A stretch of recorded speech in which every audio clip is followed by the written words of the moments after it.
Hello guys, आज हम Hindi to English translation का फोर्थ पार्ट करेंगे। तो इसके पहले मैंने 3 पार्ट करा दिए हैं और अगर आपने वो नहीं देखा है तो वो जाके देख लीजिए, क्योंकि प्रैक्टिस करने से ही ट्रांसलेशन आपके सही होंगे। और अगर आपका एक बार ट्रांसलेशन परफेक्ट हो जाता है, ट्रांसलेशन अच्छे से करने सीख जाते हो, तो इसके साथ साथ ये तो आपका 10 नंबर आएगा ही, लेकिन उसके अलावा आपका जो फर्स्ट पेपर में क्वेश्चन आंसर या फिर एक्सप्लेनेशन जो भी लिखना है वो केवल आप हिंदी पढ़ोगे, उसके बाद इंग्लिश अपने आप लिख ले जाओगे। तो पहला तो ये होगा फायदा कि आपके एग्जाम के हिसाब से, और दूसरा फायदा ये होगा कि आपकी स्पीकिंग भी सही हो जाएगी। यानी आप जब ट्रांसलेशन आप कर लोगे तो आप बोलने में भी अच्छे हो जाओगे। तो इसलिए ट्रांसलेशन की रेगुलर प्रैक्टिस करते रहिए। तो आज का ट्रांसलेशन देखते हैं। पहले पढ़ लेते हैं क्या है ट्रांसलेशन। कि अशोक एक निर्धन पुस्तक विक्रेता का पुत्र था। वह बहुत जिद्दी था। एक दिन उसके पिता की तबीयत ठीक न थी। उसने अपने पुत्र से दुकान पर जाने को कहा। अशोक दुकान पर नहीं जाना चाहता था। उसने अपने पिता से कहा कि वह नहीं जाएगा। तब उसके पिता ने कहा, यदि तुम अपने बूढ़े तथा बीमार पिता को अपने अभिमान के कारण दुकान पर जाने को मजबूर कर सकते हो तो मुझे कुछ नहीं कहना है, किंतु मेरी मृत्यु के बाद तुम अपनी अशिष्टता पर पछताओगे। इतना कहकर उसका पिता घर से बाहर चला गया। तो देखिएगा, एक एक लाइन का मैं ट्रांसलेशन बताऊंगा और बहुत अच्छे से सारे टेंस और उसके वर्ड के साथ। तो वीडियो को पूरा देखिएगा। देखिए क्या है कि अशोक एक निर्धन पुस्तक विक्रेता का पुत्र था। तो अशोक तो सब्जेक्ट हो गया और पुत्र था वर्ब नहीं है, तो इसका मतलब ये पास्ट का सिंपल सेंटेंस है। तो इसका ट्रांसलेशन क्या हो जाएगा, Ashok was the son of a book seller. पुस्तक विक्रेता का क्या होता है, बुक सेलर। तो ये हम लिख लेते हैं, क्या हो जाएगा, अशोक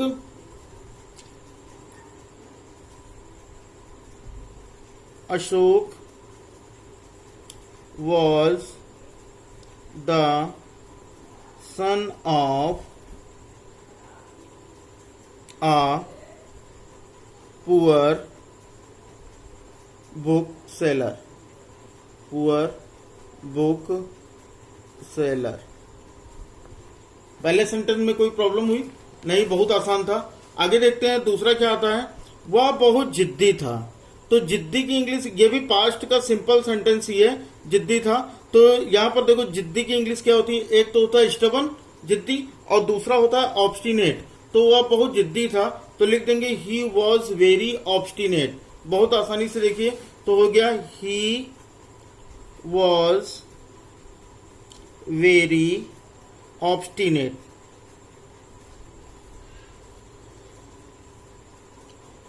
ओके, तो दूसरा भी हो गया। तीसरा देखिए, इसी तरह से आप सारे के सारे कर लोगे, लेकिन प्रैक्टिस करोगे तब। देखो अगला, एक दिन उसके पिता की तबीयत ठीक न थी। अब एक दिन, वन डे, उसके पिता की his father was feeling not well. ये कर सकते हो कि उसके पिता की तबीयत ठीक न थी, या फिर ये लिख सकते हो कि one day his father was, one day his father was not well. ये भी लिख सकते हो कि उसके पिता ठीक नहीं थे, यानी उसके पिता की तबीयत नहीं ठीक थी। क्लियर है। आगे देखो, उसने अपने पुत्र से दुकान पर जाने को कहा। तो हो जाएगा, उसने का पुत्र है तो उसने पुत्र को कहा, तो कहने की हो जाती है आस्क्ड। तो ये हो जाएगा ही आस्क्ड। क्या हो जाएगा, he asked his son, he asked his son कहाँ जाने को, दुकान जाने को, his son to go to the shop. हो गया। अब देखो, अशोक दुकान पर नहीं जाना चाहता था। देखो क्या है, अशोक दुकान पर नहीं जाना चाहता था, तो था थी, यानी ये पास्ट इंडेफिनिट हो गया। तो क्या हो जाएगा, Ashok did not, past indefinite में क्या यूज होता है, डिड नॉट हेल्पिंग वर्ब, तो Ashok did not want to go, Ashok नहीं जाना चाहता था। कहां नहीं जाना चाहता था, दुकान नहीं जाना चाहता था, तो हो जाएगा go to the shop. Clear है। तो पास्ट इंडेफिनिट का हो जाएगा Ashok did not want to go to the shop. कहां नहीं जाना चाहता था, दुकान ना, तो हो जाएगा टू द शॉप। एक चीज और देखिएगा इसमें, इस सेंटेंस में, यहां पर देखो दो तो वर्ब आए, एक तो चाहना और दूसरा जाना। तो जो ता, जिसमें ता थी ते लगा होगा वो हमारा मेन वर्ब होगा, तो हो गया डिड नॉट वांट, और जो दूसरा सेकेंडरी वर्ब होगा वो टू के साथ जुड़ेगा, यानी नॉन फाइनाइट, ये फाइनाइट हो जाएगा और ये नॉन फाइनाइट, तो हो गया want to go to the shop. Clear है। अगला देखो, अगली लाइन, उसने अपने पिता से कहा, उसने अपने पिता से कहा कि वह नहीं जाएगा, तो उसने अपने पिता से कहा, तो हो जाएगा ही टोल्ड हिज फादर, उसने अपने पिता से कहा, तो हो जाएगा ही टोल्ड हिज फादर। क्या कहा कि वह दुकान नहीं जाएगा, तो हो जाएगा he told his father that he would not go, that he would not go. Sentence पूरा पास्ट का चल रहा है, इसलिए यहां पर हम वुड का यूज करेंगे, तो हो गया he told his father he would not go. Will का क्या हो जाएगा, पास्ट, वुड ना, तो इसीलिए हम यहां पर वुड का यूज करेंगे, he told his father that he would not go. आगे देखते हैं, फिर तब उसके पिता ने कहा, तब उसके पिता ने कहा, देन हिज फादर सेड। अब देखो डायरेक्ट इनडायरेक्ट है ना, तो यहां पर देखो इन्वर्टेड कॉमा, इसको मतलब ये डायरेक्ट स्पीच है, तो हो जाएगा देन हिज फादर सेड, फिर कॉमा लगाएंगे, फिर इन्वर्टेड कॉमा लगाएंगे, तो लिख लेते हैं पहले, तो हो जाएगा देन हिज फादर सेड,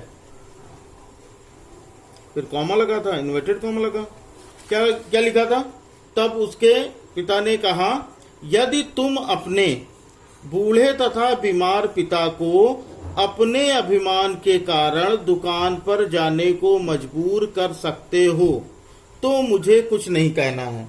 अब ये थोड़ा लंबा सेंटेंस हो गया, तो क्या होगा कि यदि तुम अपने पिता को मजबूर करना का क्या होता है, कंपेल, है ना, तो यहां पर हम पहले सब्जेक्ट हो जाएगा, क्योंकि यदि से जुड़ रहा है। मैंने यहां पर देखो यदि वाला जो ट्रांसलेशन है कंडीशनल सेंटेंस, ये मैंने अभी कल ही पढ़ाया है, तो अगर आपने वो वीडियो नहीं देखी है तो वो वीडियो जाके एक बार देख लीजिए, वो ये साई वाले बटन पे मिल जाएगा, नहीं डिस्क्रिप्शन में भी उसका लिंक मिल जाएगा, या फिर आपको प्लेलिस्ट ट्रांसलेशन वाले प्लेलिस्ट में भी वो वीडियो मिल जाएगी, वहां से जाके देखिए, आपको सारे डाउट्स क्लियर हो जाएंगे।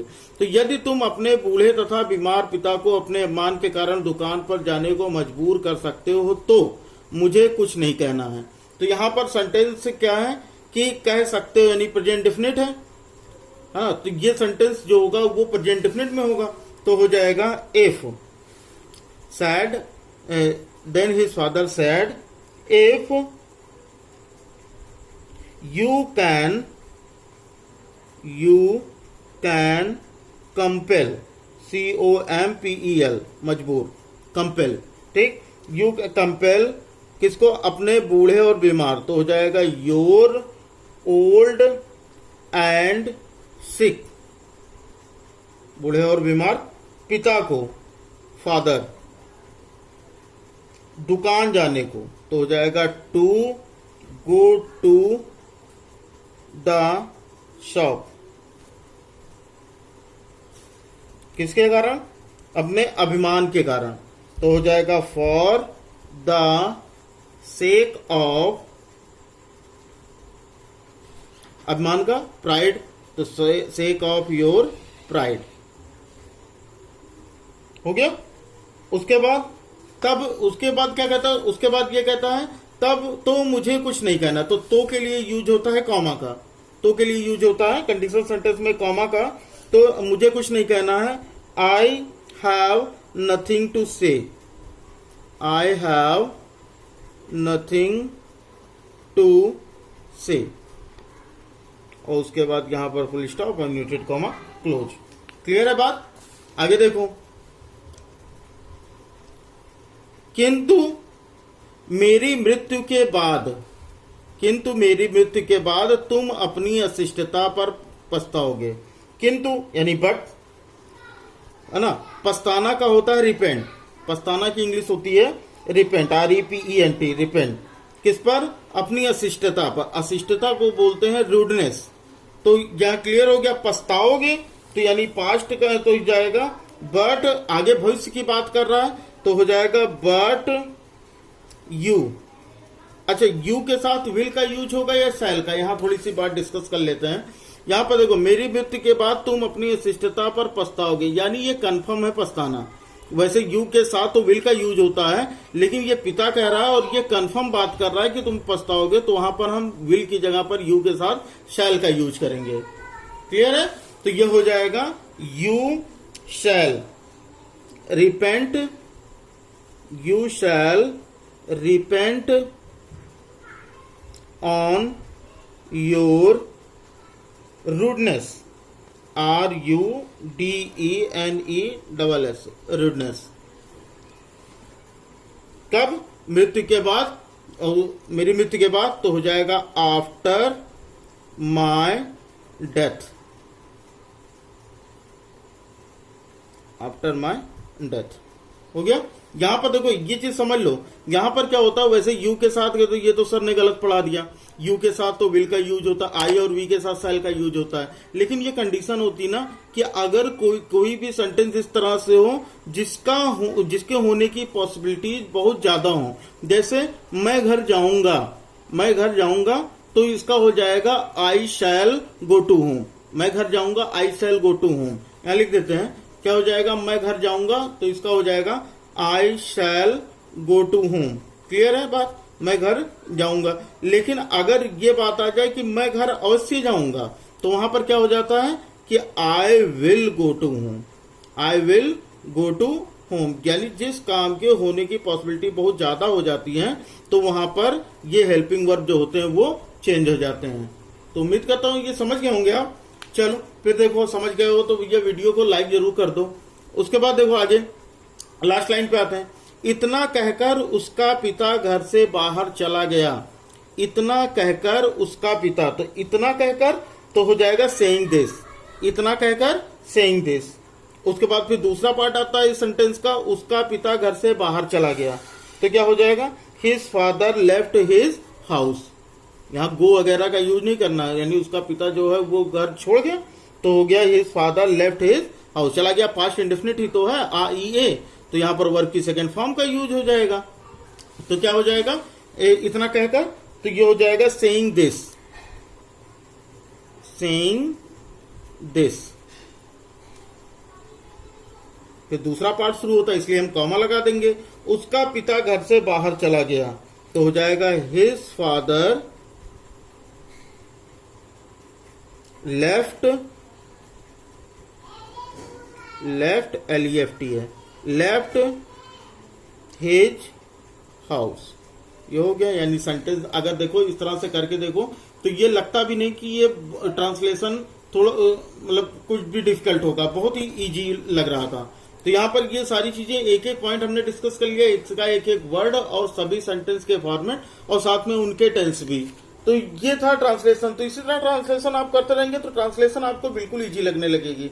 कुछ दिनों के बाद मैं आपके सिलेबस में जो फर्स्ट पेपर के क्वेश्चन आंसर हैं उनके भी ट्रांसलेशन बिल्कुल इसी तरह से कराऊंगा, तो आपको सारी चीजें तैयार हो जाएंगी। लेकिन वो सब जानने के लिए, पढ़ने के लिए आपको एक काम करना पड़ेगा कि आपको अगर पहली बार क्लास ले रहे हैं तो चैनल को सब्सक्राइब जरूर करना पड़ेगा। तो भाई तभी तो होगा कि जो हमारी वीडियो अपलोड होगी उसकी नोटिफिकेशन आपको तुरंत मिल सकेगी। और कमेंट बॉक्स में ये भी बताइएगा कि आप किस क्लास में हैं, उसके बेस से मैं आपके सिलेबस मतलब ये होगा जितने बच्चे ज्यादा होंगे उसके हिसाब से उनकी क्लासेस भी ज्यादा से ज्यादा चलाने की कोशिश करूंगा। तो चलो फिर वीडियो अगर अच्छी लगी हो तो लाइक कर दो और फिर मिलते हैं अगले वीडियो में। जय हिंद, वंदे मातरम।